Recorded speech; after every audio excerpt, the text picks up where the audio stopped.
Hey guys, what's up? Russ here with day 39 of my video a day series for 2022. Today I'm going to be reviewing The Walking Dead Volume 1 trade paperback. I was lucky enough to win this and Volume 2 on Commodores Home Edition. I just finished reading Volume 1, so I figured why not do a review on it and kind of go over the differences between this and the show.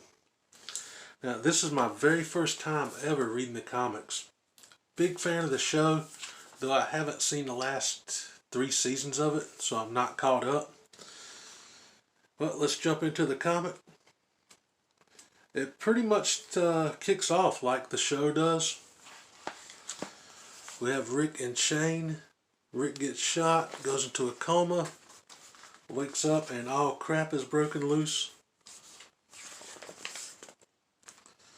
There are some pretty big differences though between this and the show. Wakes up in the hospital, sees his first walker in there, and on the show I don't think he sees the first walker until he gets to the bicycle girl. But on this he opens that door because it's not chained up in the hospital, and it's absolutely full of walkers. One thing I thought was interesting before we get too far into the story here. Go ahead and show that. That's where he finds the bicycle girl walker. I kind of like how it's in black and white. But one thing I thought was odd was the comic didn't have Daryl in it.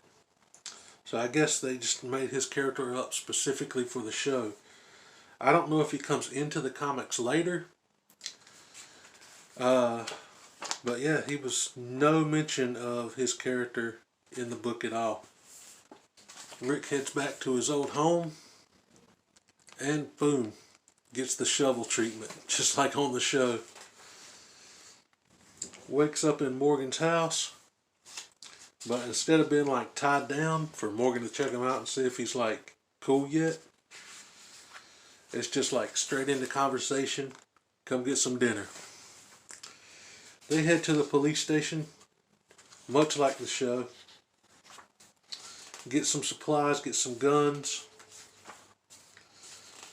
and head off their separate ways. Again, just like the show, Rick's car runs out of gas, finds a horse. Heads into the city, thinking it might be safer. But that place is loaded with walkers. Dude gets surrounded. But unlike the show, instead of him like finding a tank and taking refuge in it, he just runs into Glenn like straight away. Glenn helps him get out of there, get to safety. But unlike the show, so the other characters wasn't there. He doesn't run into Merle, which I don't guess he exists in the comics either since Daryl does it. Again, I don't know if maybe they come in down the road a little bit later. But it's just like Rick and Glenn. And they go straight from the city back to Glenn's camp, where Rick discovers his wife and son are still alive. Coral! They run into the rest of the group there.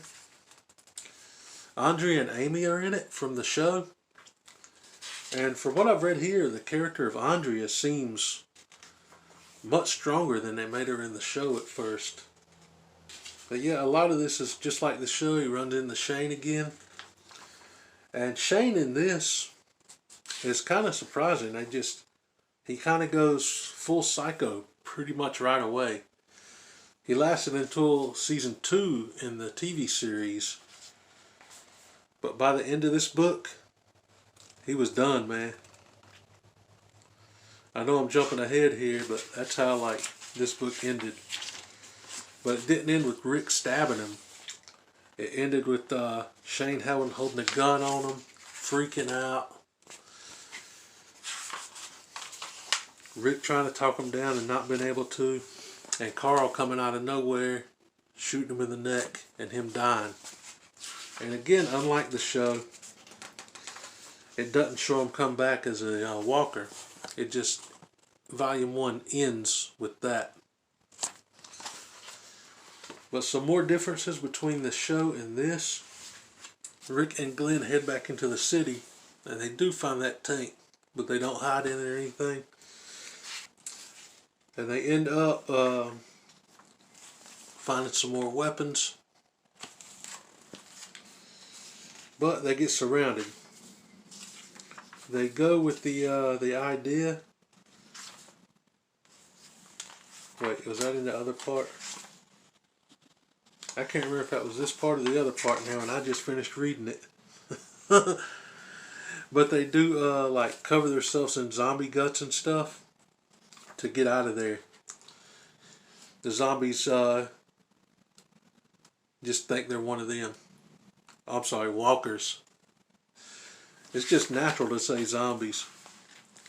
But Amy, Andrea's sister, she gets killed in the book too, just like the show. Jim's family gets killed in this, which I'm pretty sure, like, if I remember right, they were already like dead on the show, or they never talked about them on the TV show. I can't remember. But Jim gets bit, and they end up leaving him behind because he asked to just be left. And yeah, that's pretty much it. I know that's kind of all over the place, like jumping back and forth between the different things that happen. But yeah, there were quite a few differences, more than I thought there would be, between the show and the book. I'm looking forward to reading Volume 2 next, and when I do, I'll do a quick review on it as well. Alright, that's it for day 39. I'll see you guys tomorrow for day 40. Peace.